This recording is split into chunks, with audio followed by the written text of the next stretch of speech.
Three, two, one. Welcome to the Lightforge. This is Adwictum. This is Merps. Hope you guys had a wonderful holiday season, a wonderful Christmas. Hope you got all that you wanted and you stayed warm. Adokta, did you get something for yourself? Did someone get anything for you? No, I've been still on my crack that is Hades, but that was a crack that I got myself back in like Thanksgiving, and it's just been a lot of cracking out since then. Spend a lot of hours. I'm at 180 now. Into the game, and that's what I've been doing in my spare time. What about you? You have been playing that a lot. You've been playing that a ton. I bought more Pokemon card products for myself, although they are an investment, okay? They are an investment. They're not for fun, they're for investing, obviously. Yeah. So that's what I got for myself. Merry Christmas to everyone. Hope every one of you guys had a good time. But now the fun has ended, and we got to talk serious. We got to talk modes gaming now. Modes gaming. Let's start with Battlegrounds, because the big change happened at Battlegrounds. And we'll hit Arena after that, and we'll end with Duels. Maybe for real this time. Maybe we'll run out of time again and not. Sure. Let's talk about BGs, because let's face it, BGs, it's where it's at right now. It's not Arena, Duels, or even Constructed. If you just look at the people streaming it and viewership. Okay, Arena is not even doing bad compared to Constructed on Twitch. No, Constructed is doing very bad. Constructed is doing very, very bad. Arena, I mean, people just feel bad for Dreads, so they watch him. It's not just Dreads. I'm like looking right now. There's people watching Save File. There's people watching Isher. Like, people are playing the Arena. This is like the... Even Ratsma has come back. Ratsma's come back and played some Arena. Yeah, like it's kind of amazing that the Arena is making a little bit of a comeback. Of course, totally dwarfed by Battlegrounds. But the bigger story really is how much Constructed died over the past. I don't know. This isn't a new thing. It's not like it's just happened. It's in the past like many months that Constructed has been dying, and Battlegrounds has really taken the throne in the biggest way. And I guess in the last couple months, the real story is that Duels has completely died. Like, no one is playing Duels. It's just PJ holding down the fort, God. Is PJ still playing Duels? He's still playing Duels. He's crushing it, obviously. Wait, but who is he crushing? There's no Dreads in Duels. I don't know. Like, that's who we play in Arena, but who does he play in Duels? Maybe that's where Dr. Stein went, Maybe Stein switched over to Duels. Maybe that's the mystery of where has Dr. Stein been. You never know.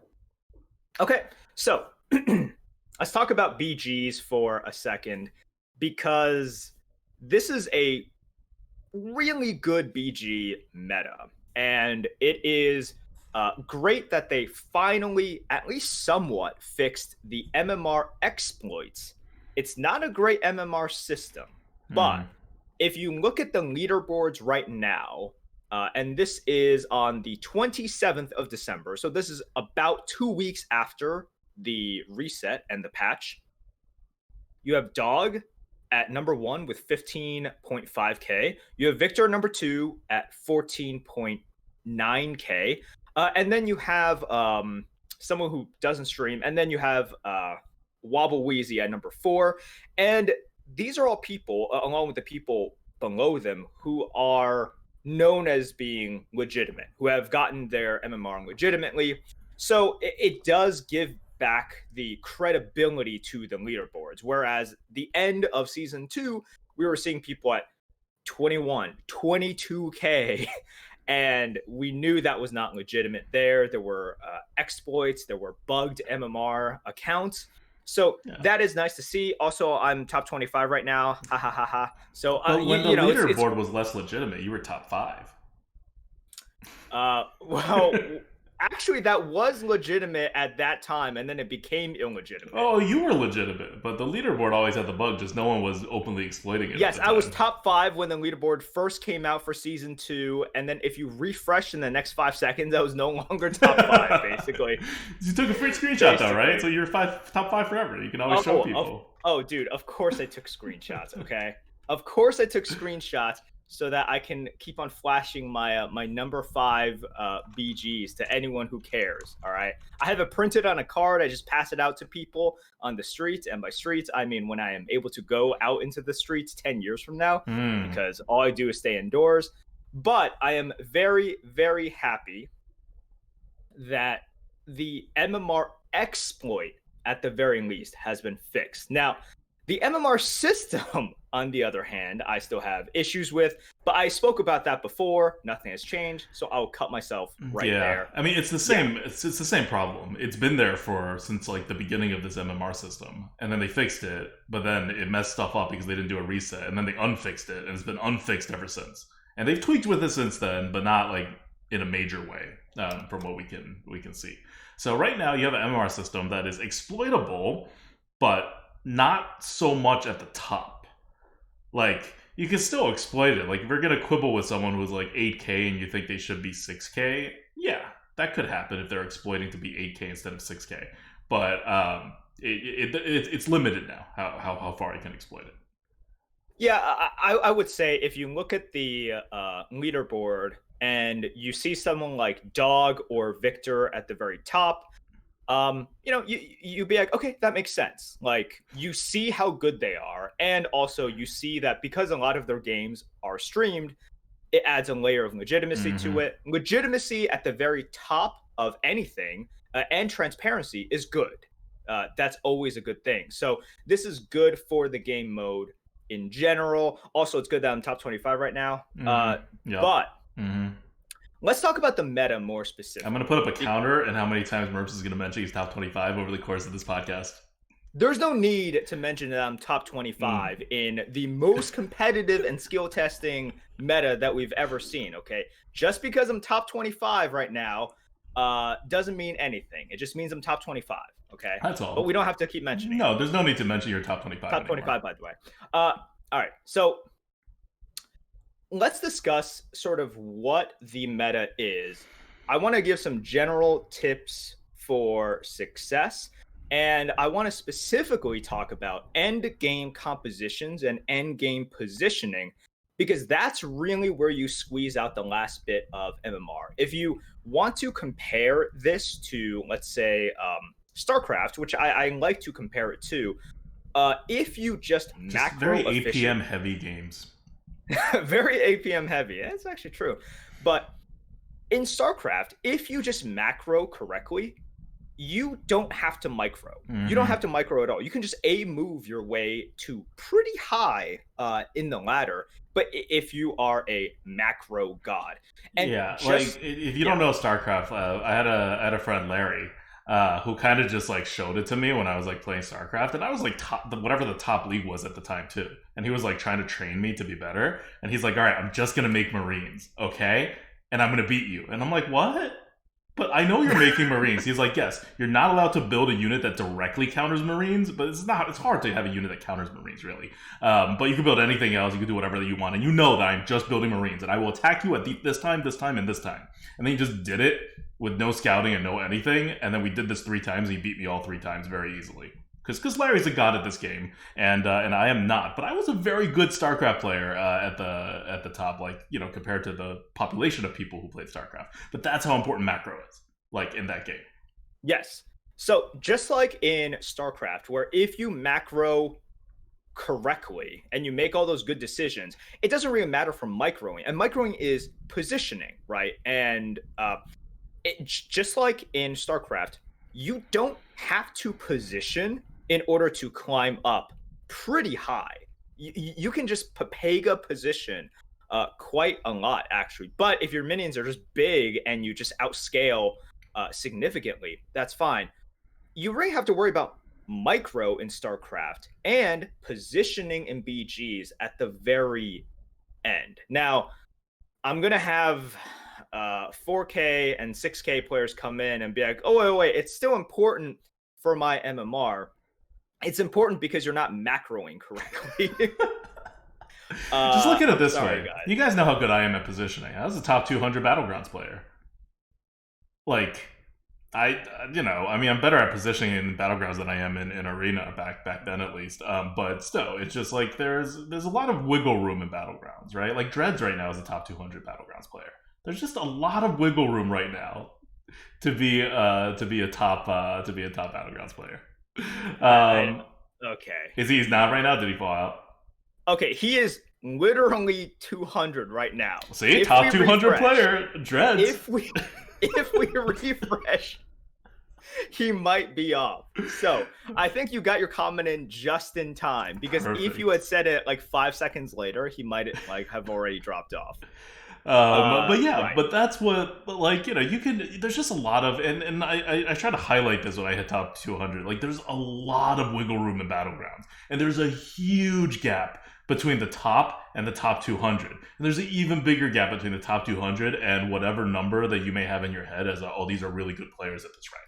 So positioning, like scouting, like a lot of the things in Battlegrounds are all like going to help you, but you can do none of that and still do insanely well in the game, just because there's so much wiggle room on the other stuff.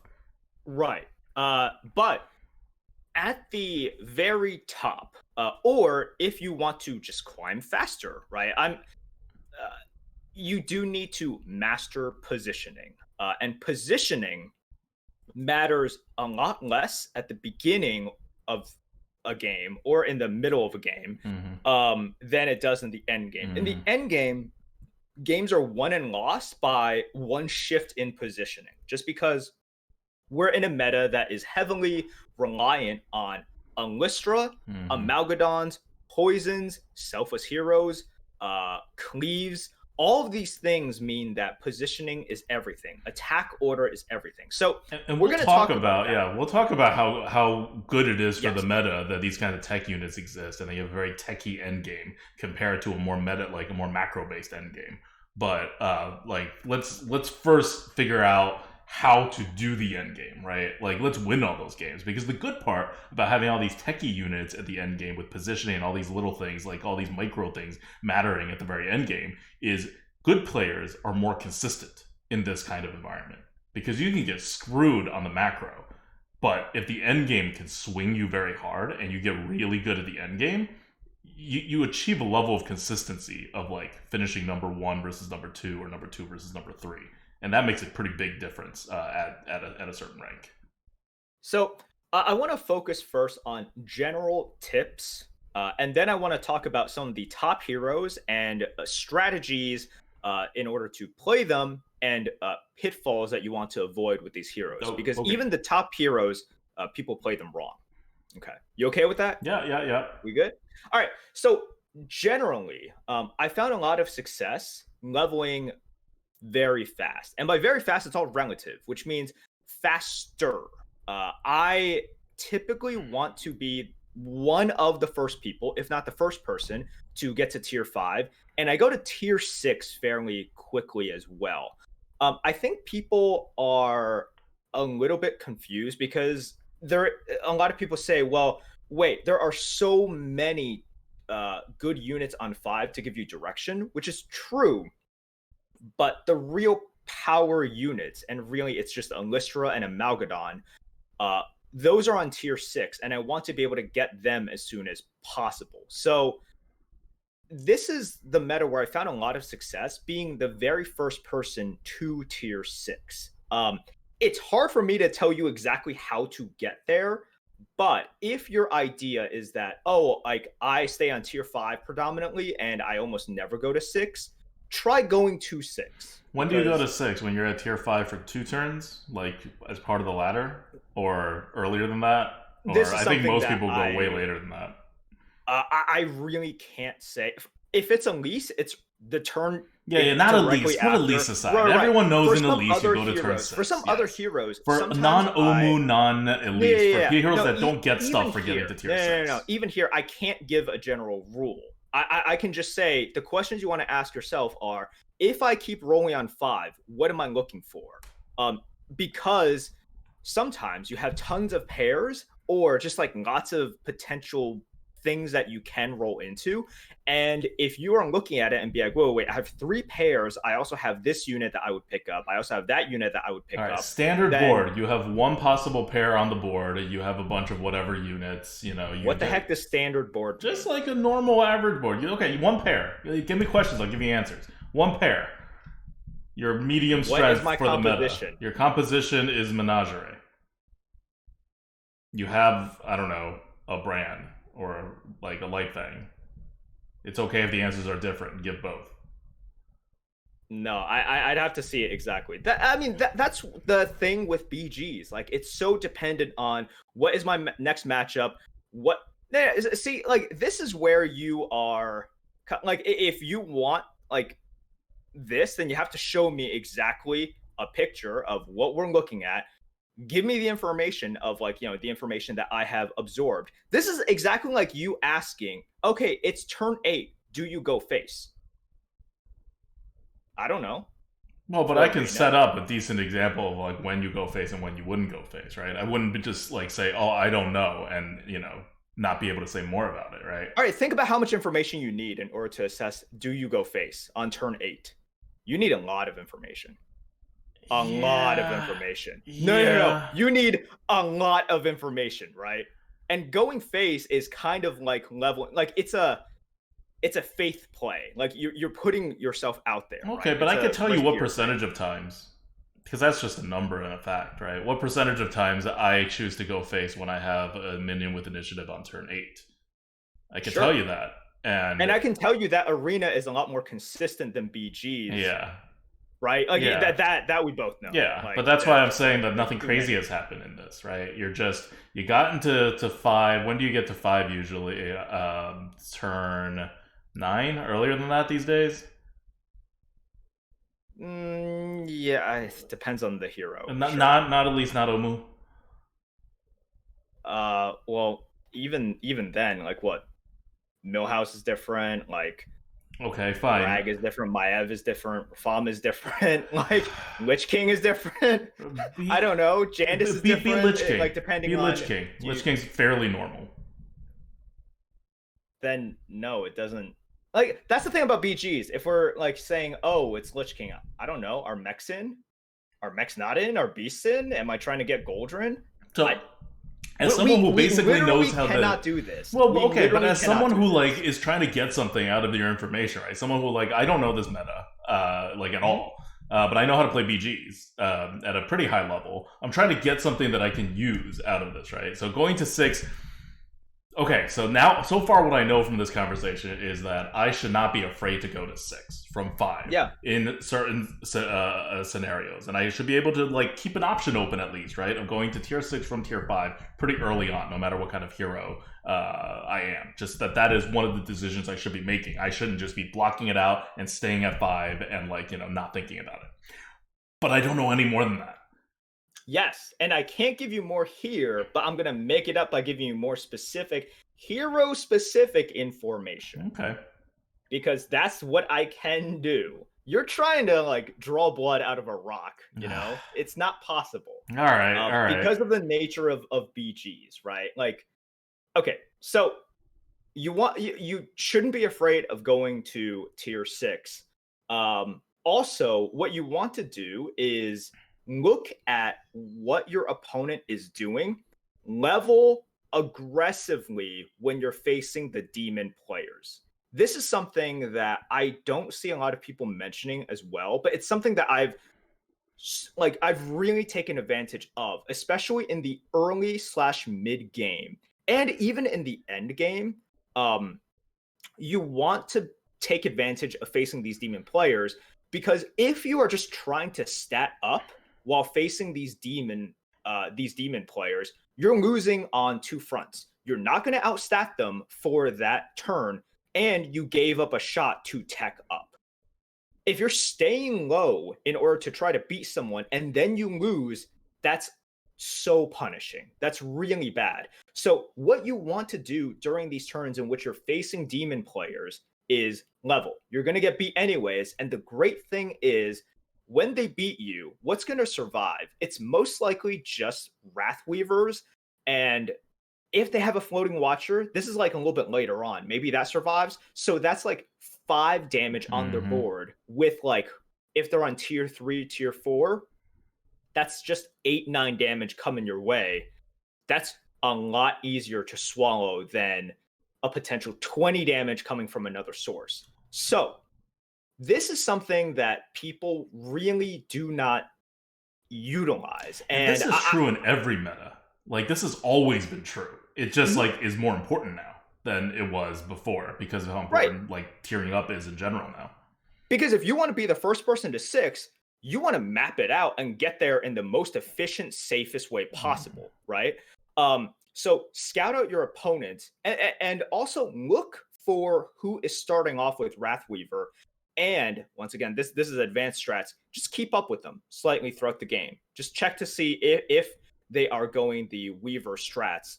And you want to level against, like versus them, unless you have a really good shop. If you have just a really good shop, sometimes even if you're not able to beat them, you want to stay there to pick up all these really good pairs, to try to build momentum there. That's fine. But level up against the demons, and then what you want to do is like, you know, you say, okay, you beat me now, I beat you later, because demons rarely win the actual entire lobby. So that's another good general tip I can give to you guys. Now let's talk about specific heroes, because there's only so much I can talk about generally. First, we're going to talk about Elise, who is the meta. Like, she is alone in tier 1 on HS Replay for the top 1%, which they're defining as above 10k right now. So HS Replay stats were not very reliable previously, like definitely you know, more than a week ago, because of the reset and people had to climb up. Now they're pretty reliable if you're looking at people above 10k. Elise stands on her own. She is so far ahead of the second or the number 2 hero, which is the great Akazamzarak, and we'll talk about him in a sec. But one mistake that people make is deviating from the Elise curve. Let's talk about the Elise curve for a second. The Elise curve is buying on 1, leveling on 2, using the map on 3, and then buying something else as well. And then on 4, you sell off one of the tokens, you know, hopefully that you have, in order to level, and then you use the map. And then on the next turn, you have a single roll. You can double buy. The turn after that, you level, you use the map on 4, and then you just, like, you know, level, sell to go to 5, and then go to 6. That is the curve. Couple of things that you want to consider. Number 1, you definitely want a token, even if it's not on turn 1, even if it's on turn 2, that's fine. I always freeze for the token there. So you do end up with like double 1-drops, and one of them being a token. Some people are just like, well, I don't need the token anymore. I'll just sell off one of my tier 1 units. The problem with that, if you want to stay on the Elise curve, and barring you getting like an extra minion from like gotcha gift as one of your prizes, or you get extra gold so you can buy the minion or something, barring one of those things, what'll happen is if you follow the Elise curve, you're always playing 1 minion down while you're on this leveling spree, which is not good. You at least want the chance to go first, because as Elise, when you're leveling up, like on this crazy rampage to go up to tier 6, it's all about controlling the damage that you are potentially going to take. Sometimes you can reach tier 6 while not taking any damage. That's not uncommon as Elise. But what you don't want to do is reduce the chances of you being able to win these battles, get to tier 6, and suddenly you're at like 17 HP, and you have no wiggle room anymore. You have no leeway. So that token is so important. And I see some people, if they don't get the token on turn 1, they just ditch it. Like, you know, they see the Murloc Tidehunter on turn 2, they level, they don't freeze it. My advice is to freeze that so that you have the token to sell going on 6 gold, so you can sell the token, and then you can level, and then you can use the map. This way you keep the initiative the entire time, like with 7 units on your board by the time you tier up to 4. That's number one. Number two, with Elise, you need a super strong reason to deviate from the Elise curve. I see people deviate from the Elise curve because, for example, they see Iron Sensei that they want to use to buff their Deflecto bot. They see a quote good pair that they want to pick up. Maybe even a good quote like 2 pairs that they want to pick up that are strong. Like they see a Deflecto bot pair, they also see something else pair. And they fall into the trap, in my opinion, of slowing down the curve, picking these up, and they're like, well, it's fine. It's just 1 turn. As we all know, 1 turn in BGs is everything. And you being the first hero to get onto tier 6 is extraordinarily powerful because it's like, no one has picked tier 6 yet. So it's just like a fresh field of snow that you get to run through first. That's a mistake that people make. I would say I deviate from the Elise curve once out of every 15 Elise games. That's probably my, rate there. Don't deviate from it. It's so powerful that even you picking up good pairs, picking up good buffs is so kind of like disadvantageous for your end game. Just don't do it. But I see people do it a lot.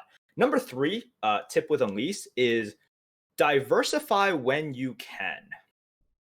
So, for example, I think this is something that's come up for me a decent amount, and I've seen on other streams where, let's say you have like a decent Murloc start, and on 6 gold, you sell something. You have like two Murlocs on board, and then what you can pick with your tier 3 discover is either a Deflectobot or the Felfin Navigator, the 4/4 which buffs all your Murlocs 1/1.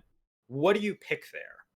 Because the Murloc is obviously a bit more stats. The Deflecto is just pretty good, and then if you pick up an egg, if you pick up whatever, like that's pretty nice, right? Actually, no, the 4/4 is a bad example because I might actually pick the 4/4. I was about to say, are you really taking a Deflecto in that situation? No, the 2/3 Murloc. The 2/3 Murloc, yes. That's a better example because that's actually a specific thing that I pick against.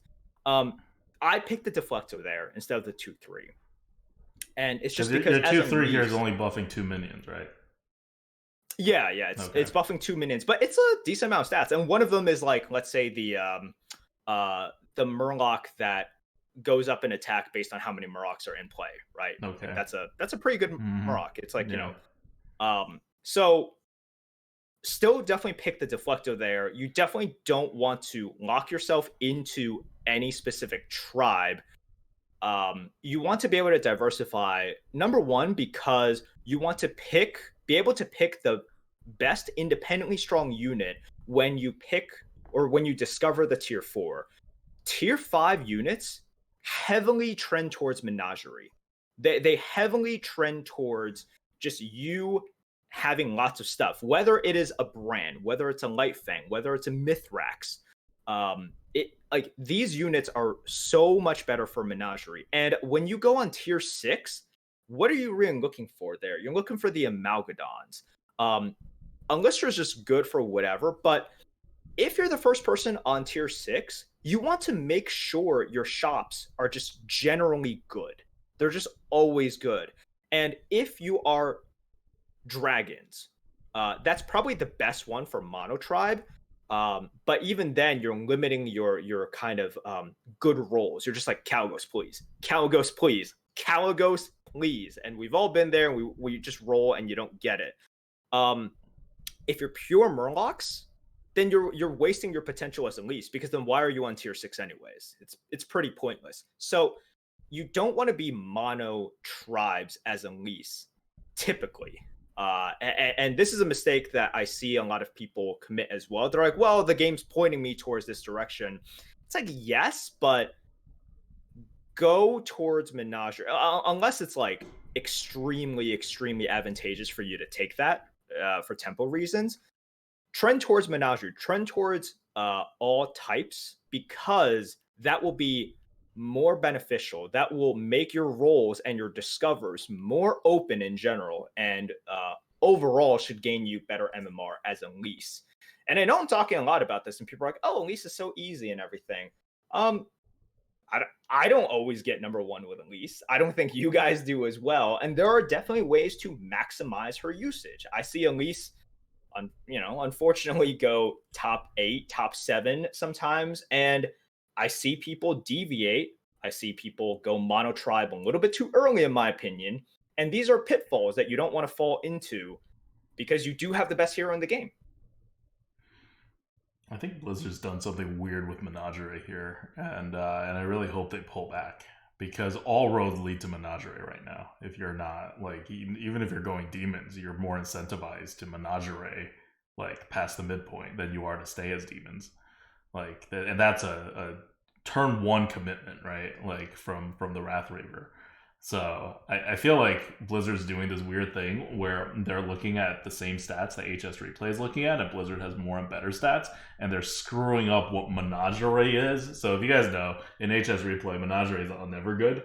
Like, when Menagerie is totally okay, it's described as the worst comp statistically, because whenever someone fails a comp, it's called Menagerie.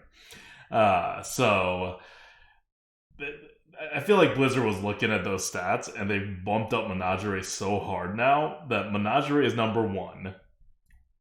Dragons maybe, but like really Menagerie is number 1. And then everything else is like trying to be Menagerie.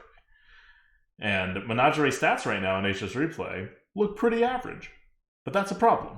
The way HS Replay does their algorithm, Menagerie should never be average. It should always be below average. When Menagerie is average, your game is like kind of messed up in terms of creating like actual diverse lanes. Yep. So Menagerie is definitely super duper strong right now. Dragons have the potential to be really, really powerful, and that's why in HS Replay you see, best composition for Elise and for Akazamzarak, Omu, Millhouse. These are all dragons, but Menagerie will gain you the most consistent MMR overall, because the dragons one, it's always been like that, and it's always a half lie, because what happens when you don't hit your dragons? You're a Menagerie, but what you really are is a failed comp. Whereas what happens if you go Menagerie and you I don't know, I don't even know how you can fail Menagerie. Like, it's all like the stats of Menagerie just includes all the failed dragon comps, and they're not included in dragon comps. So the dragon win rate is not that high. It's not like we're saying, there's a secret sauce. We know that Menagerie is actually better than dragon despite the stats. It's like, no, the stats are just like actually wrong if you know how they're getting the stats. They are not reporting all the dragon comps, and they're counting the bad dragon comps as Menagerie to lower the Menagerie win rates. And they're doing this for every single tribe. So Menagerie right now, statistically, is actually by far the best tribe. They're just not showing you those stats. Yep. And once again, Amalgadons are the end game. Divine Shield Poison continues to be the end game. So if you have Menagerie, you are setting yourself up for the Amalgadons, which is what you want. Let's talk about Akazamzarak for a second, because this is the number 2 hero. A few general tips on Akazamzarak. So a lot of people are playing Akazamzarak with a Reform curve, which means you don't really level until 6 gold, in which you can level for 2 gold, buy unit for 3, and then hero power. And it means you're just hero powering before then. And the secret that you're really looking for is Competitive Spirit. Competitive Spirit gives your entire board +1/+1, and that's a huge tempo boost that you really want. If you get the ice block at that time, you pick it. One thing that you want to do is, if you are picking in the early game between ice block and Competitive Spirit, you pick Competitive Spirit.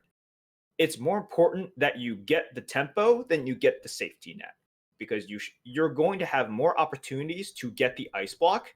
And ice block, it doesn't matter if you get it super early or the turn right before you die.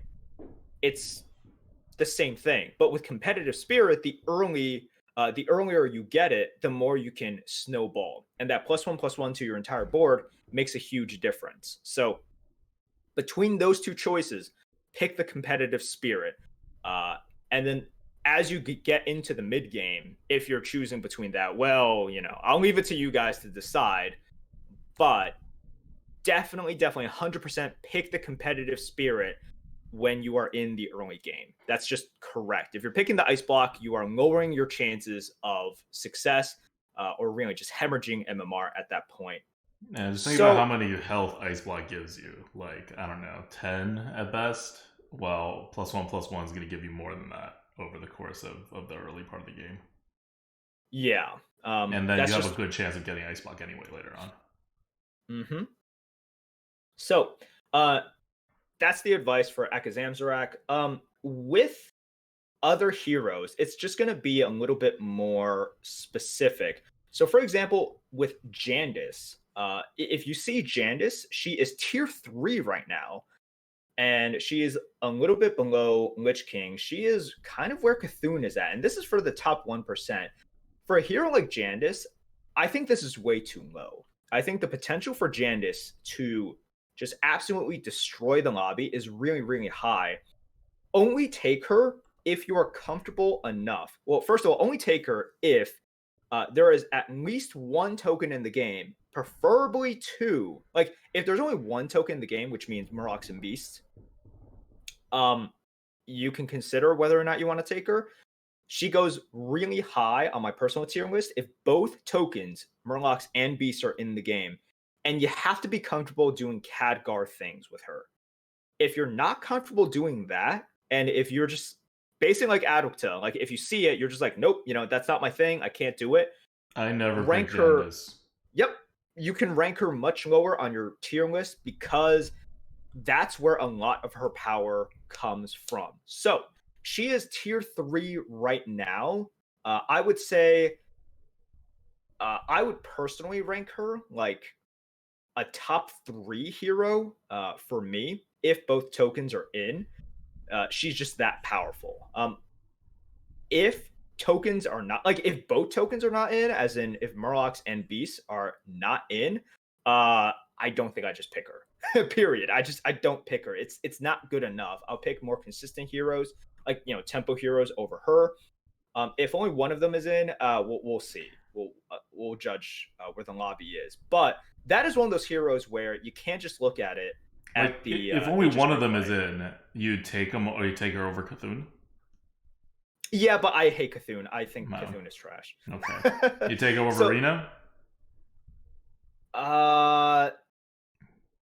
That's tough. Like, we're there, right? Okay. So basically, if there's one of Murloc, if there's one token in the game but not the other, then you think she's rated correctly by HS Replay win rates. Basically. But if both tokens are in the game, then you would rate her much higher. Yes. If both tokens are in the game, would you take her over Rafam? Oh yeah, of course. Oh, easily. Would you take her over Millhouse? That depends what's in for Millhouse. Okay, but you wouldn't take her over Omu. Oh no, I would take her over Omu. You would take her over Omu. I would never take her over Elise. Elise is too consistent. Yeah, okay. Elise is on a tier of her own. Okay. But here's how it works. Jandice can be like basically second best. No one really touches Elise except for potentially Millhouse if everything lines up. Like, if Millhouse has elementals, Murlocs, Beasts, and dragons. And what did I say? Pirates already? No, you definitely need pirates. Yeah, well, you don't need pirates, but like pirates are decent as well. Basically, if Millhouse is just missing mechs and demons, I think Millhouse might just be better than Elise during that point because you have all of the tokens. And you don't have like, kind of mechs just like not giving you econ. You don't have demons not giving you econ, right? And you have dragons who that are in. I think Millhouse, given that but that's like a less than 5% roll. Yeah. It's very, very small. But this is so that's why I'm really highlighting Jandice, because Jandice has huge potential, and this is one of those things where if you also want to be top 25, by the way, higher up on the leaderboard or just advance your MMR, you have to be comfortable with Khadgar. I mean comfortable because I am not good with Khadgar. There are lots of people who are much, much better with me, than me with Khadgar, but I know what to do. I'm not, someone who uh, is going to be really slow about. Like I know what to do. I probably won't make the most optimal decisions, especially during the chain, but I feel confident enough to pick it, and I feel confident enough such that by doing it, I will significantly increase my MMR. Whether or not you want to do it, that's up to you. It is a skill that you want to learn. This is something like Adulta, you are probably never going to want to learn, right? No, Like you don't I'm have never to. You doing don't have that. to. I view Yeah, it yeah. as a You don't have bug. to. Yeah. Like, So it's a persistent bug in Hearthstone Battlegrounds that they just haven't fixed yet. They'll get around to it. It's in beta. Well, look, we had Victor recently tweeting out that he wants Khadgar removed from the game.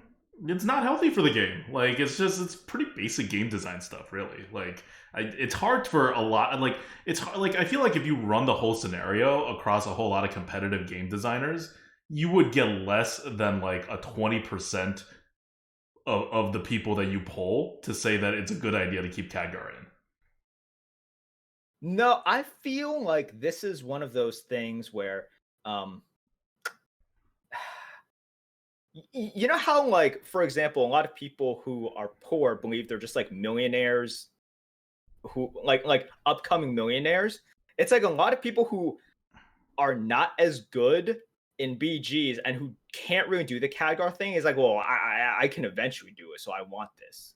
But you can make other things like that are just better. It's not like if you don't have Khadgar, you have nothing. Like we're not talking like, Oh, so we're basically taking out Cobalt and introducing Deflecto, kind of like that. yeah, well, but a Okay, much more okay. controlled version, because right now it's Right, uncapped, it's right. uncontrolled. Like, I'm not saying like you can't have an AP. Obviously, there's a lot of things in the game that's like just APM heavy, right? Like literally, pirates as a tribe just kind of relies on APM in the end game, but pirates is kind of controlled. Like, I could do so many things with pirates, and I have crap APM. I don't know what I'm doing with pirates, but it's pretty basic. There's not a lot of decisions. You just have to click some stuff. You can make Khadgar into a limited like thing, but you gotta, like, the way Khadgar is designed right now is a pretty big fail. That's only in the game, I think, because they wanted to see what would happen, and they've seen what would happen, and now it's time to like do what they actually want to do, and they just haven't done it yet. They're gonna do it. Like before, there is no way. I see absolutely 0% chance this game comes out of beta with Khadgar still in the game. Beta, by the way. I think they're coming out of beta beta in game. like the next like 6 months. Like seriously.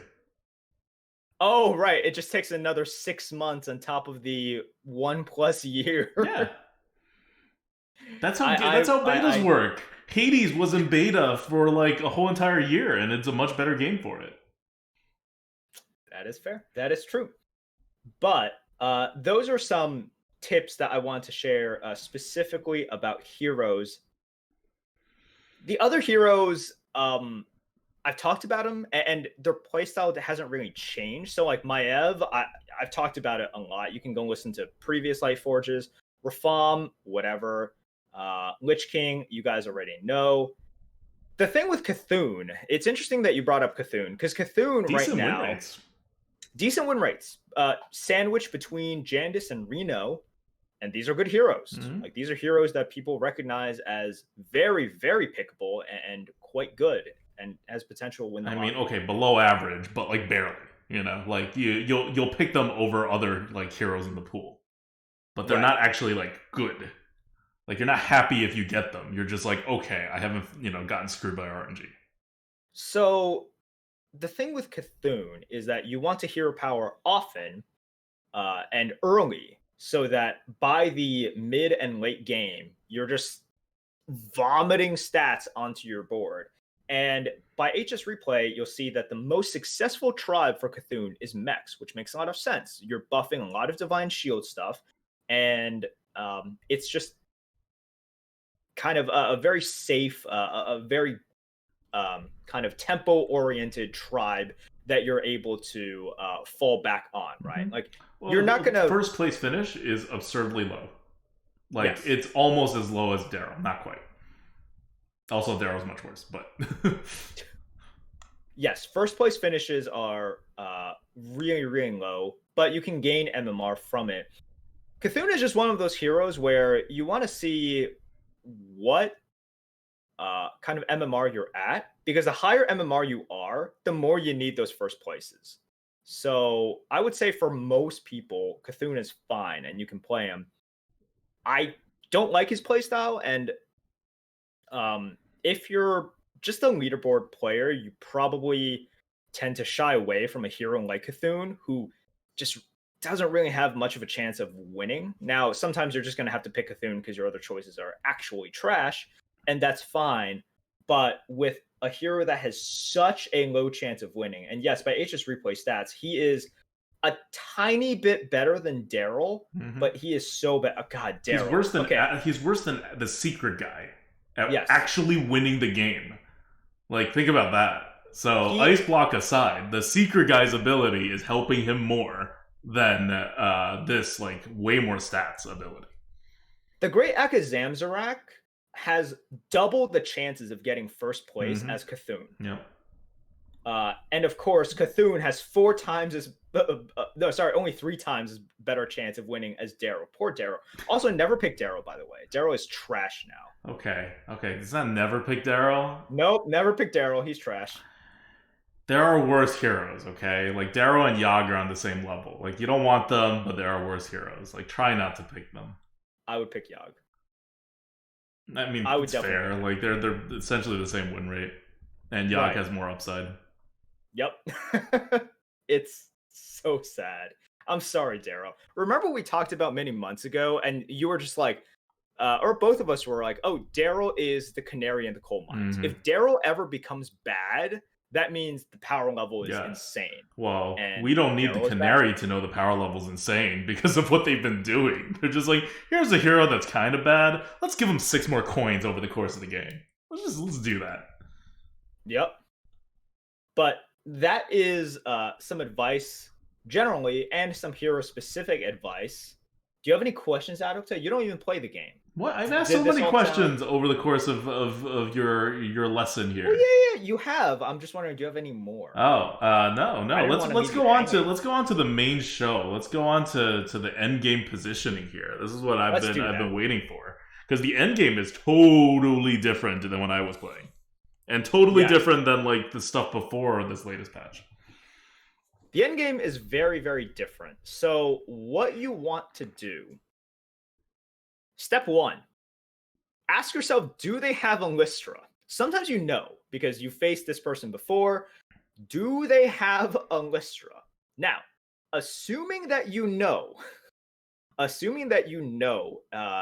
they do have an Lystra, I'm gonna not talk about the situation where you know they don't have an Lystra, because that's just BG's pre-patch, right? So we're not gonna talk about that. If they have an Lystra, what you want to do is make sure you don't use up your good divine shields on a stupid Lystra. So what this means is that you shift all of your non-divine shielded HP units to the very front, and you want to use those minions first in order to chunk down the Lystra, and then save the divine shields for things that actually matter. The question goes further, because you have to look at your situation and see, do you have an Lystra? If you have an Lystra, you can optimally position these your minions such that you really don't care about kind of them punishing your position, right? Because it's just at the very beginning, it's just a Lystra on a Lystra kind of taking these hits. So if you have an Lystra, it makes your board better. Wow, it's crazy. That's what you want to do. So your first 4 hits, you can have a bumper, right? You can have a bumper, and then you can just have 4 things that chew through the remaining bodies or whatever of a Lystra while using HP and not divine shields. And for your Lystra, what you want to do, assuming you have an Lystra, do they have cleave? If they have cleave, you also want to put a unit to the side of a Lystra that either benefits from dying, like a selfless hero, which some people put in right next to their Unlistra instead of at the very front to act as a bumper. Or what you want to do is you want to put a unit next to Unlistra that you can use its health, not exactly use Divine Shield, because Divine Shields can be infinite, right? And then there is the added kind of the added mind games of, okay, what do I want to do after the Enlistra has popped? Because after the Enlistra has popped on the other side, so after the initial 4 hits, the 5th hit, if you know that they have like big units, that's where you can try to position one of your big Divine Shield poison like Amalgadons in order to hit in. And then it's also good that if that Amalgadon has plants, and then if it dies, right, then it can further pop Divine Shields or whatever. So that's what you want to think about first if they have the Enlistra. Any questions from your end, Adukta? That was all super, super, super confusing after the first quarter of your explanation, which I understood. So, generally, your first 4 hits go to Illustra, so you want to make sure that you are, using minions with more than 7 health that do not have Divine Shields and do not have Poisonous, hopefully. Well, if they have poison, it's fun. Like, you can have a big fat poison Murloc, right? Okay. But what you don't want to do is use up a Divine Shield on a stupid Enlistra. Right. Okay. Because, yeah, that's basically, and sometimes you don't have a choice, and that's fine. Mm-hmm. Also, a consideration, if they have an Enlistra and you are facing, like, let's say a beast comp, so like a Goldrun beast comp, a comp that really wants to get in as many hits as possible to buff up its board, and they're using the Enlistra to just deflect all of your hits so they can buff their comp to such a huge size and you can't do anything. Well, what you want to do in that instance is, okay, like, and if you don't have like a Zapper or something, if you have Wind Fury units, which playing Menagerie, one of the units that you have a lot is a Cyclone Elemental. If you have that and it has Wind Fury or Mega Wind Fury because you tripled it, you want to be able to place that first. You want to place it first against the Beast comps anyways, but make sure you place that first because that can chew through the entire Unlistra. Mm-hmm. And then you can start hitting the Beast comp before it is fully buffed, before it's gotten like the triple parrot hits in, and they're like 100 worth of stats. So Enlistra just makes you think of all of these things. Like, okay, how can I kill this Enlistra? Do I care about how fast I need to kill this Enlistra? And you want to position kind of your minions accordingly there. That makes sense. Okay. Also, they need to get rid of Illustra, so I don't have to learn how to deal with Illustra.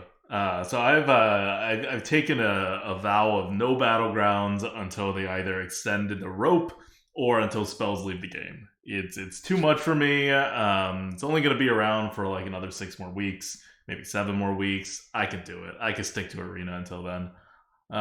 So hopefully Illustra will just be gone by then. That's my position on Illustra. It really, like, it just seems like a stupid unit. Like, it seems like a stupid unit in design. In practice, it sounds like it's being a stupid unit, and I don't know. They'll do something with it, hopefully. Like, you compare it to whatever the 710 is that we've had since the beginning. That snipes down 2 minions. That snipes down a Wind Fury. Like, it has Wind Fury, right? And it hits the lowest attack minion. That has 2 hits at best. Illustra has 7, and they work the same way. Except Illustra is actually guaranteed, whereas the other one takes the position of your first minion usually. So it's just like literally more than twice as good as another fellow tier 6 neutral unit, tier 6 neutral unit. Right, you're talking about Zap, right? Zap still has kind of a place, but yeah, not really. The power levels are very different. Like, it's way too different. Yeah, the power levels are, yes, I agree. You need to give Zap Reborn at the very least, and it still won't be as good as Illustra. Like, why? Why does Illustra exist? Right, because tanking hits and effectively nullifying your opponent's first 4 hits is way too good, rather than you offensively trying to kill stuff, right? Like tanking hits is always much better than you trying to clear off small and when you're trying units. to clear stuff, it's not 100%, right? They could have a small poisonous minion, and it also takes up your attack. This one doesn't take up your attacks. Alystra takes up your opponent's attacks, and 4 of them. Not like taking up one of your attack in order to like hit twice. This one takes 0 of your attacks and defends 4 times. Like, why? Like, this is just, it's terrible math.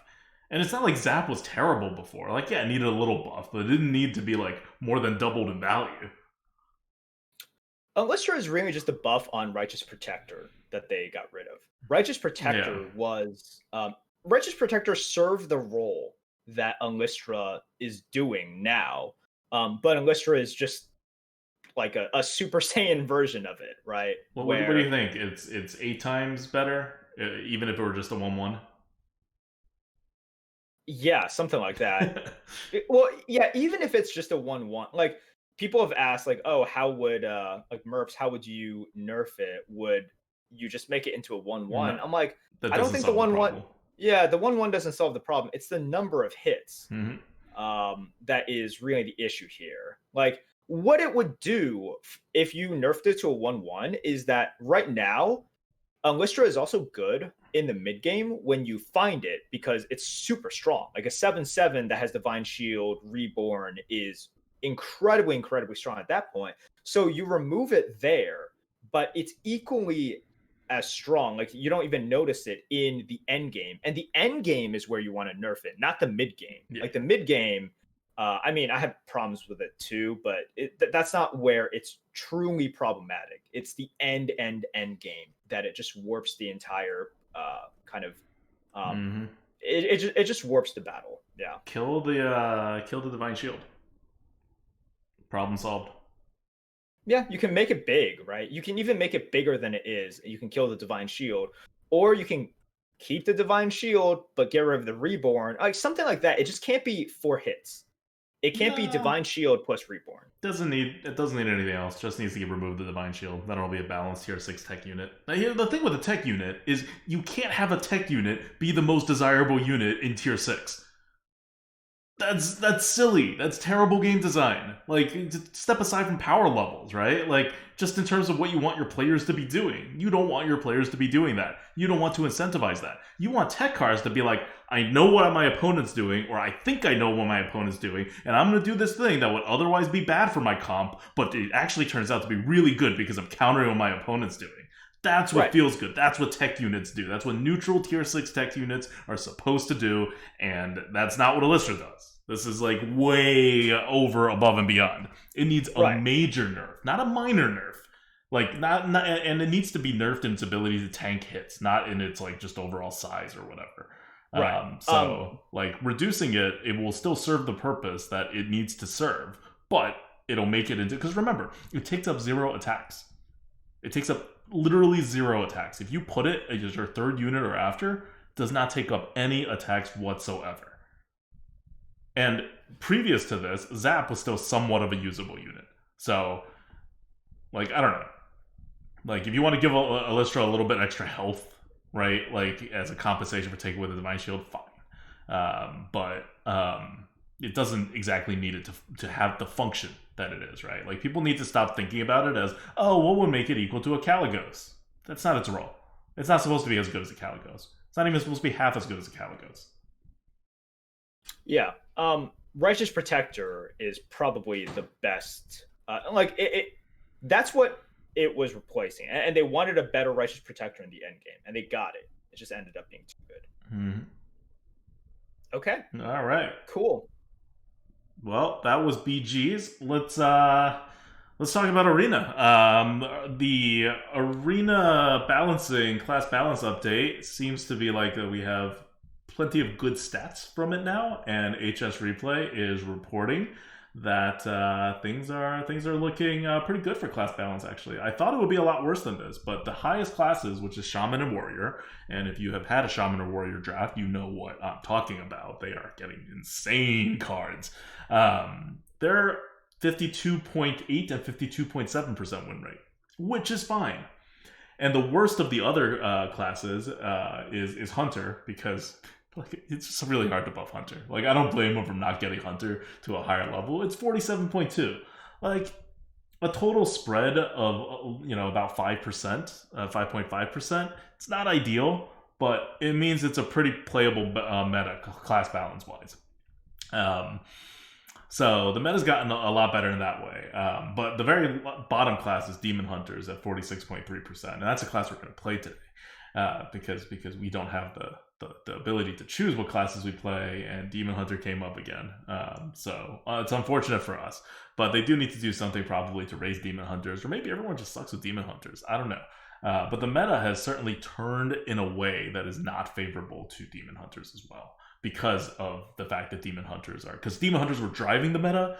So now the Demon Hunters are not powerful, as a compounding effect of changing the meta, so the Demon Hunters are even worse than what they would statistically be, like you would think that they would be, right? So if you have an algorithm doing these kinds of like buffs and nerfs, I don't think Blizzard intended to nerf Demon Hunter to hell. I think they pushed a button, and the compounding effects of all these different pieces moving inevitably made Demon Hunter even worse than they thought it was going to be. That's what happens. It's not like they have a super sophisticated algorithm that's doing these micro adjusts. They have one that's serviceable. And, they just have to push it again, and it'll get better. But right now in the meta, and I just got off back-to-back 12-1 runs. You see Warrior on our YouTube now, and you'll see the Shaman run come up later this week, hopefully. We'll see. It's kind of the holidays. But we're trying to get the Shaman one up as well. And what I found to be really important, because we're still in a swing meta. I feel like we'll always be in a swing meta, because that's just the direction Blizzard is taking, like, kind of the game overall, right? Not just Arena. And in this swing meta, one of the things you have to know, and I found it extremely helpful as I thought more about it and became like smarter and more discerning about both in my draft and in my gameplay, is how to use and how to like draft my initiatives. So there's two kinds of initiative that I'm going to categorize. One is traditional honest initiative. Like, I have a fireball. It deals 6 damage for 4 mana. That's super good, right? But it's honest. I'm just getting 6 damage at most out of it. I may have a frostbolt that deals 3 damage for 2 mana, and it could kill like a 9/3. So I could get a pretty big flip out of it. But they're still very controlled. These kinds of single removals, and Claw Machine is the big one that goes into here. Claw Machine has initiative, but it is 6 mana for 6 damage. And then it generates a little bit of tempo on perhaps your next turn, maybe. Like, for as amazing of a card as it is subpar even initiative. Like, it has as much initiative as honestly, it has less initiative than something like Rustied Raider. And that's something you have to like keep in mind when thinking about how Claw Machine fits into your deck, and more importantly, when you play Claw Machine. Which is to say, you try to play Claw Machine the same way you would play your card draw cards, because it is a card draw card. Like, you try to squeeze it in where you can when you're not like losing too hard when you do it. Because when you play your card draw cards, you're going to be behind. When you play your Claw Machine, yes, it is initiative, but try not to rely on it as initiative as much as possible, because it's really a card draw card as much as it is initiative. It is like when we were previewing the card before it even came out, we said, this is the kind of card, like, if you're going to build an overpowered neutral card, first of all, please don't, but this is the kind of card we want to see, right? It's the most honest initiative possible. Okay, so that's honest initiative. Then your other kinds of initiatives are what I'm going to categorize as flip initiative. They're things that are designed by its very nature to be able to flip the board for you. Usually this is in the form of board clears. Sometimes this is in the form of a mind control. Just something really, really, really gigantic. It doesn't even need to be a removal. Eye of the Storm or Colossus are big flip cards, because they stop what your opponents are doing and trying to do and force them to play your game while totally changing the shape of the tempo on the board. Now, something like a Proto Drake is not a flip, because it doesn't have taunt. So your opponent can still do whatever the hell they want to do. They're just kind of on a clock. And not a particularly fast clock. So Proto Drake is great and all, but not a flip. On the other hand, giant, huge, ridiculous taunts are. Okay. Like clowns, right? Okay. So when you're playing the game, so when you're drafting, let's take another step back. In a game, In this meta, you need to survive at least one flip. What you want to have is to have 2 flips in you. If you have 0 flips inside of you, you will lose. I've never had a deck go past 7 wins without having a flip like ready in hand in most games, because your opponents have ridiculous cards, and so they will get the board at some point, and you will need to flip the game back, and you cannot flip with honest cards. Like, this incremental advantage thing that was like the hallmark of Hearthstone Arena for the first 3 years is definitely no longer a part of this game. It has very minor effects in the game. It will be the difference of maybe 1 win over the course of your run. Most of the rest is how your deck is doing, like how you know what you're offered by Blizzard, and how much you're controlling when you're using up your initiative. So you typically have something like 10 at least initiative cards inside of your deck these days, which means you're always going to have a lot of initiative cards in your hand, so you're going to have to decide when to use stuff. And when you're making the decision of when to use stuff, you need to always hold back your flip cards until it is very, very dire. Like, just don't use them, even if it's a good opportunity. Like, if I can use a swipe for 4 mana and deal 6 damage, that seems pretty good. That makes swipe into a fireball, which is pretty damn good. But if I had a choice between a swipe and a fireball and I could get the same value on the board, I would use the fireball 100% of the time. Unless I need a flip. Because the fireball has no flip potential, while the swipe has flip potential.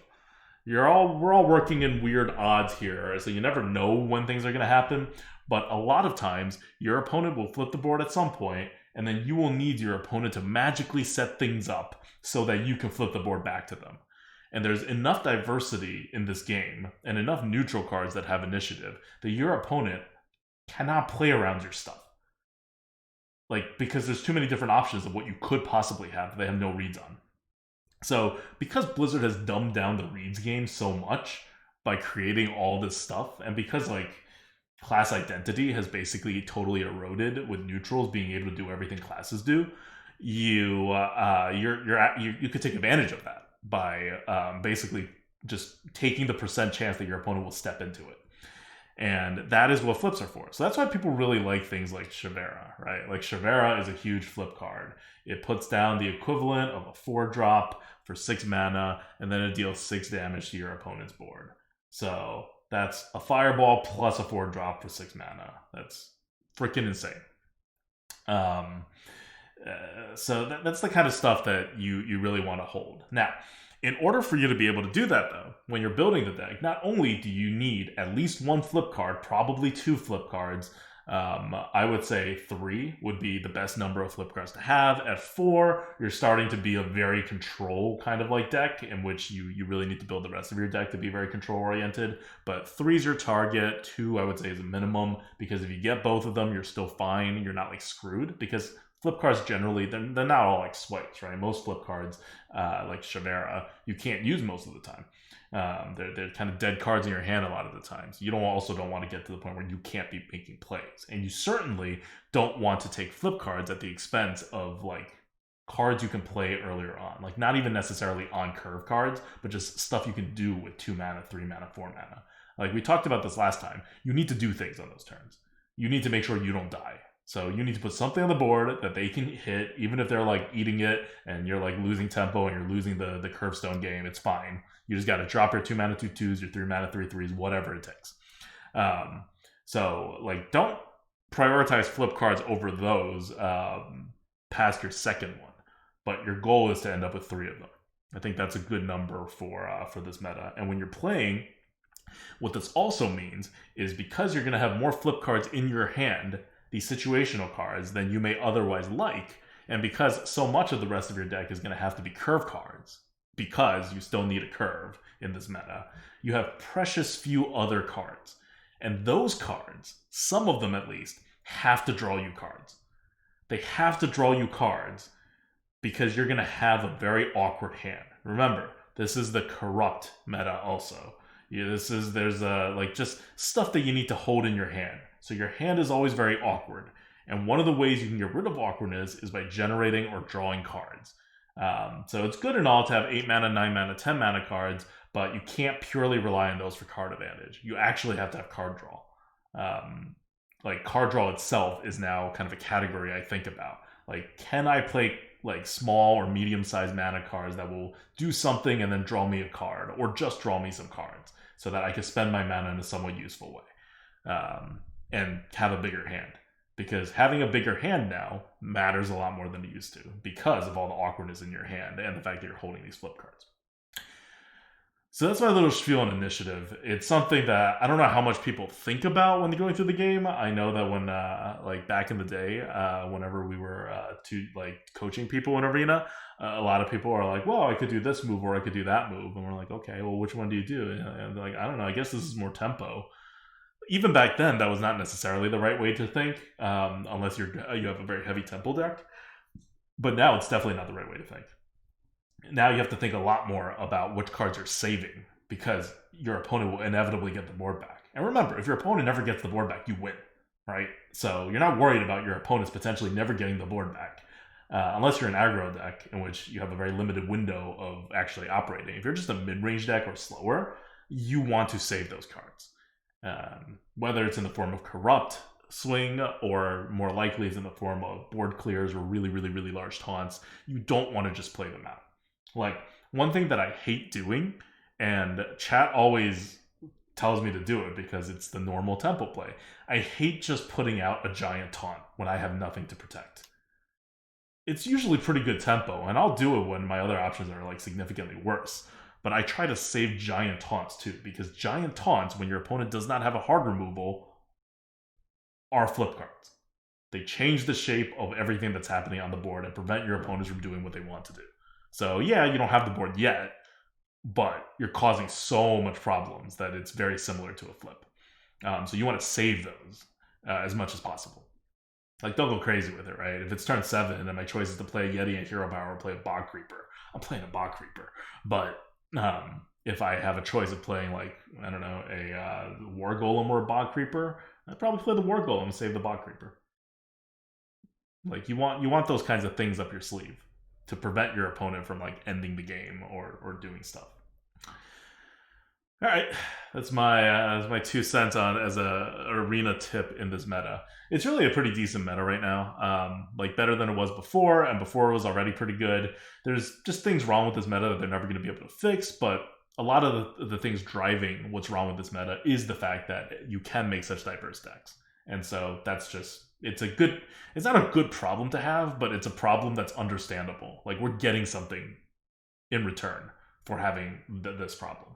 And hopefully they'll do another micro adjust once January hits and they're back in the office, and then the class win rates will line up even better, and then we'll have the ideal meta that we should have had all along in Darkmoon Faire. That is very interesting. Wow. Thank you for those contributions. All right. Let's do this, because we're never going to get to it, because we don't want to talk about duels, but this is such a good question. All right. Do you have the Reddit post open? No, I don't. Okay. I'm going to pull up the Reddit post. This has been hanging out on because we have a subreddit, the Grinning Goat subreddit, in case you didn't know. It doesn't get a lot of activity, but people ask questions here now and then. People talk about, I don't know, the tier list and stuff. But one of the things this is from a month ago, and we've been trying to put it into a Lightforge since then, but it's such a big question. So the question comes from Dreadnought 24, and it is, how would you design Duels? Because we talked about how we think that Duels was, well, I was very strong about it, but Merps recognized the problems with the Duels format as well. And then, to no one's real surprise, Duels kind of died, and just dying even more, and it's like kind of on its last legs. And they made a big balance update when they changed a lot of cards around, added new stuff. Doesn't seem to help it. Battlegrounds is still after a year, Battlegrounds is still the toast of the town. Constructed is dying. Arena was dying, but it has actually, it's stabilized, I think, over the summer, and is actually making a comeback now, I think. Not a large comeback, but it's not actually circling the drain dying. It's going back up a little, while Constructed is dying, and Duels has all but died, and Battlegrounds is stronger than ever. So I'm just gonna keep it general. It was a very long Reddit post. We read it and we understand everything, but I'm not going to cover everything in the Reddit post. Just generally, if you were to try to fix Duels and you're Blizzard, what would you do? All right. You want me to answer this first, or you want to go first? You can answer it first. I'll go after. So I I typically don't say this a lot for suggestions, especially when it comes to Blizzard. But they got to remove stuff from Duels. Yes. It's too much. And what ends up happening is, because Blizzard has been so ambitious with Duels, ambition is good, but just like when Blizzard, for example, signed up to do buckets, and we're just like, this is really ambitious. I remember that. You could go back and listen to that Lightforge podcast. We were literally like, okay, we're happy Blizzard is like committing so much to the arena, but this is like huge. Like, do they know what they're getting themselves into? Because, right, we're just like, this is a great system, the idea of it, but it's going to require so much work. And we all know how that turned out. The problem with Duels is that they are making too many heroes with too many treasures and just too many variables that are wacky, insane, do so many different things, different powerful things, that number one, balance is next to impossible. Mm-hmm. We know that Duels will never be perfectly balanced, and it'll just be a rotating door of, okay, you're overpowered now. Now you're overpowered. But there has to be a limit. And I think we saw, for example, during the Kill Mox meta, where Kill Mox was just growing and people were discarding. Discard Lock was just really, really super duper annoying to play against. That there comes a point where, yes, some classes are going to be more powerful than others, but you can't have oppressively powerful decks, especially in a playstyle that people just don't like. So that is problematic in terms of balance, and problematic in terms of people coming back or people picking up the game. It's part of the reason, along with the toxic atmosphere, that I don't play like League of Legends, because I can't spend the time learning all of that stuff. And for that same reason, I feel as though if I go back into Duels, I just have to learn like so many things. I actually have to study all of this. And you can say, well, no, you don't. You can just jump in, but then I lose. So it's this issue of, okay, I have to learn all of this first. Otherwise, I just lose. And yeah, you got to learn stuff for every game mode. But there's things in which you don't know and you get, quote, punished in a softer way, right? Like, I don't know exactly what the meta is for BGs, but I know the fundamentals and I can do this. I'll be like, okay. So, like being on tier 4 is bad. Being on tier 5 is better, et cetera, et cetera. Mm-hmm. Like, is tier 6 good or not? Well, I don't know. In Duels, it's a hard punish. I don't know that this treasure exists. And then once I figure out that it exists, as in it's played against me, I lose. I just like omega lose. That's much worse. It's just a worse feeling. And when you see the amount of stuff that Blizzard is promising and they're executing, right? Mm-hmm. They're delivering for Duels. It's just too much from a balance perspective. It's too much from a player perspective, I think. So they just got to simplify it, get rid of stuff. There's too many starting treasures. They're going to rotate heroes when there's another expansion. Like, wait, what? You're going to discard these heroes and introduce new ones? Too much here. Mm-hmm. Yeah. I mean, you took the words out of my mouth. Like, this is what design bloat is, right? Like, except Blizzard simplified it enough so that you, as like a very casual player, probably don't like necessarily feel the bloat, because each decision seems pretty well contained. But if you ever want to dig into it, it's too complex for anybody. Like, you got to be a professional on it, and even then, there are so many options, but most of them aren't good because you can't balance it, which means that there's just several OP options that you have to take at the highest levels. So if you're playing at the highest levels, you're not happy because it's not a balanced game and it'll never be a balanced game. If you're playing it as a casual level, you have no idea what's going on, and it may be fun for a little bit, but you pretty quickly realize you will kind of never have any idea what's going on, or you just adopt the strategies that are OP, and there will always be OP strategies because this game can't be balanced. So you're kind of in this zone where I think a bunch of people were just like, wow, what can we do to make Hearthstone fun? What's fun about Hearthstone? Let's add this, let's add this, let's do this, let's do this. Okay, well, now that we've done all this, what will it take in order to execute all of it? Oh, really? Oh, I guess we do need to make this 12 wins. Otherwise, it won't get long enough for you to feel the complete journey of adding all these pieces to your deck. And that's a problem, because now the game takes like 5 hours to play. Rather than Battlegrounds, which takes 20 minutes to play. Even Arena, like a game in Constructed, right? Like takes like 10 minutes to play? Even in Arena, it only takes like 2 hours to play. It's not 5 hours. So they've kind of taken a lot of, like, it just ended up being the worst of a lot of things. And I don't know, it's just way too ambitious of a project. And that ambition without a testing team, and they can't have a proper testing team for something that's ambitious. It's just not, they're not going to get away with it the way they can with Battlegrounds. Because think about what Battlegrounds is. You have one different hero power in every single hero. That's it. Otherwise, the game is identical for every single player. Now, that one hero power is kind of transformational, but everything in Duels is transformational. And your player base can bring in whatever cards they freaking want to start the thing off. You can't control it. You can't balance it on the go in any like kind of meaningful fashion. Like it's too much. And it's not going to magically be fixed. Is the thing.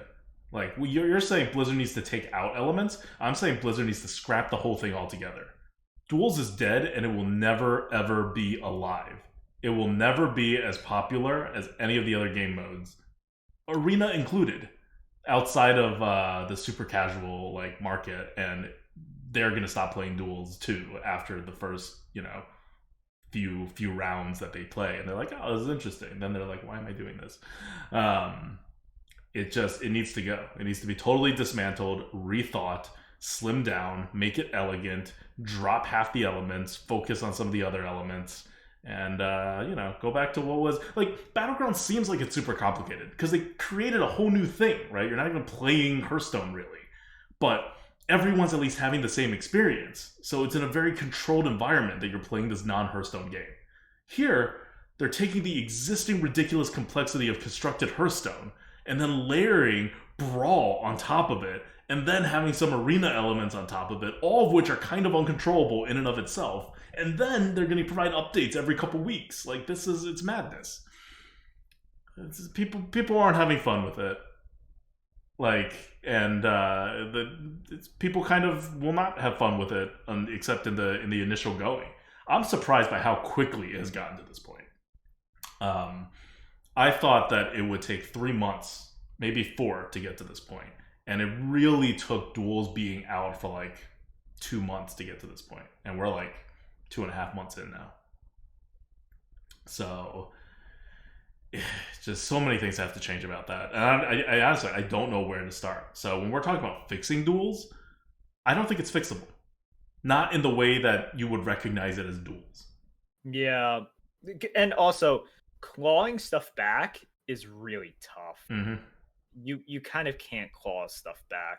So that's how I would change it, as in take back a lot of the stuff that they've promised and delivered on. Mm-hmm. So it's a weird problem because, for example, the problems with Arena were they didn't do enough. They didn't do anything really. And then when they did it, they just didn't do it well, right? Here, they're delivering. Yeah, and they're doing about as well as can be expected. They are doing, in my opinion, a much better job than I would have anticipated. Not just from Blizzard, from like anyone. Yeah. Like, this is really tough. Mm-hmm. They took something. They took core Hearthstone, and they were just like, okay, we want to make it as wacky as possible, right? But we want it to be at least somewhat balanced. And yeah, we had some hiccups along the way, but It was pretty good. Like with this many moving pieces, you changing up one thing or introducing one thing, it has huge effects on the entire meta.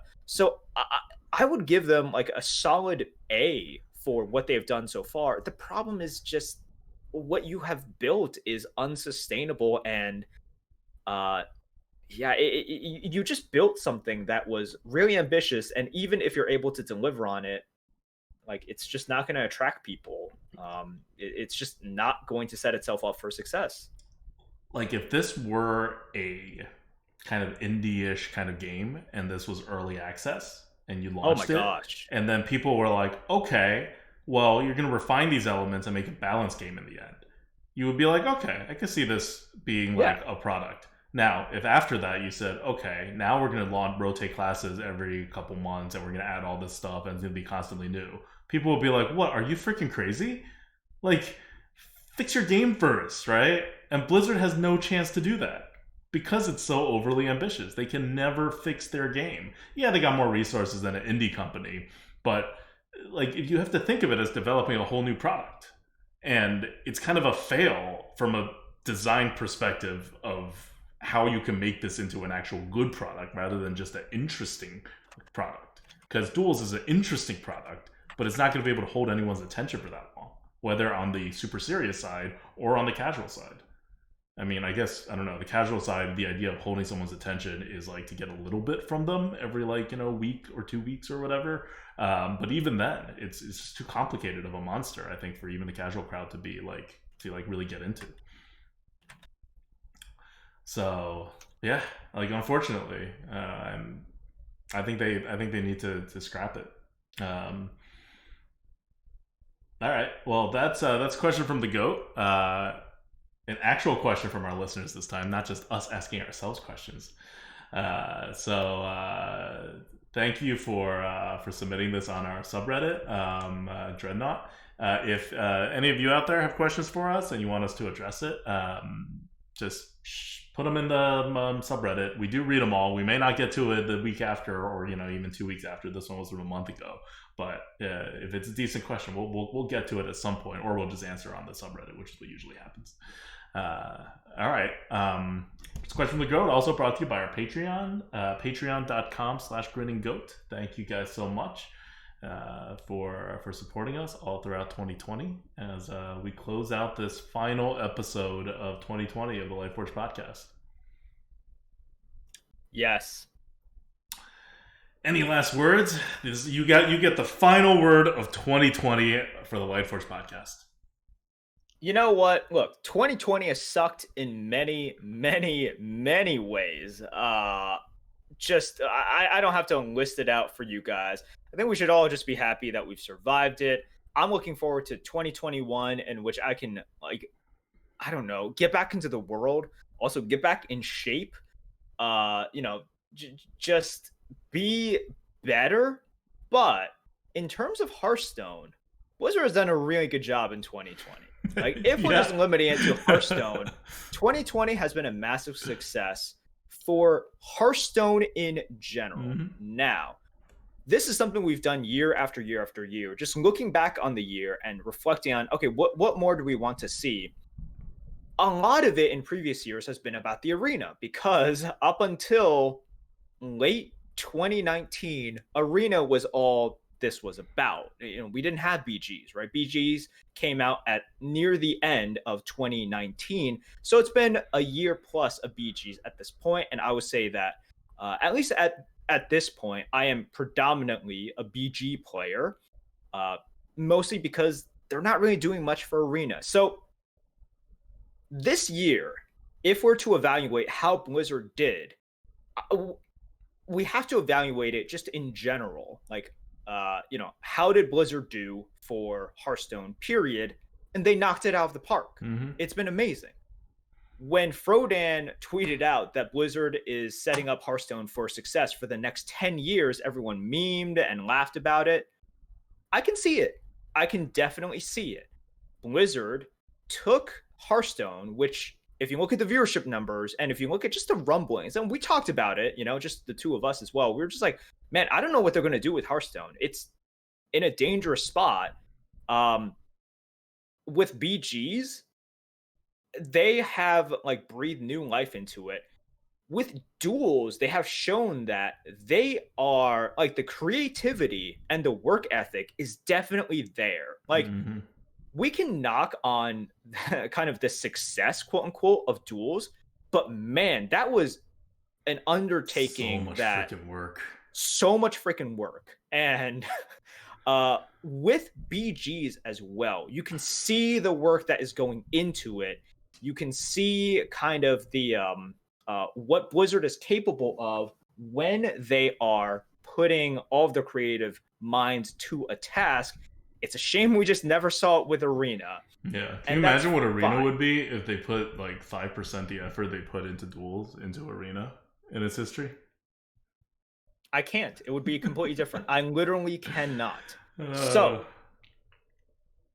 Blizzard, year after year, we've been just like, okay, well, you guys messed up.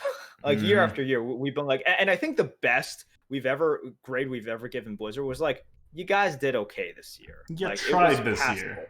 You tried this year. This is the first time, I believe, in the entire Lightforge podcast history where, because I'm evaluating it overall and because I'm lumping in Battlegrounds into it, Blizzard completely knocked out of the park. And I am say completely. I would say that just no. Like overall, there are definitely missteps, right? But like, I'd say it's an A- year. I am no longer worried about the longevity, and not 10 years, but like, I'm definitely not worried about Hearthstone dying right now. I am very excited to play Battlegrounds. If Arena has new content and they improve on it, I'm very happy to jump back into that as well. And I think that this is just Blizzard is going to receive the highest of praise from me ever. And not that anyone cares, especially Blizzard, but very happy about that. And I can't wait to see what they have in store for 2021, because there's a new game mode as well. Yeah, I was about to say, there's a new game mode coming next month. I don't know what it is, but I'm excited. Maybe it'll be the one that sticks around, not like Duels. Yeah. But also, like, even from an Arena perspective, this has not been like a terrible year. Sure, they announced in the very beginning that they're not going to do anything for Arena for this year. And so we were all like, well, that's going to be bad. But look at what actually happened in the Arena, right? The meta's as balanced as it's ever been. It's more diverse than it's ever been. We have a whole new class to play with, Demon Hunters, right? That's like a new thing that has never happened before. Like, that's a pretty big deal. Like, just because they're not Arena-specific changes, like, one thing I keep going back to is Arena's so low maintenance. Like, Blizzard just doesn't understand what limited gaming kind of is about and what drives the people who are serious about limited gaming. They're, limited gamers, some of them, but they are not competitive limited gamers. And definitely not Hearthstone competitive limited gamers. They don't have that element. That's not in their like design team. So they're not going to come up with these ideas and execute them, and they don't know good ideas from bad ones.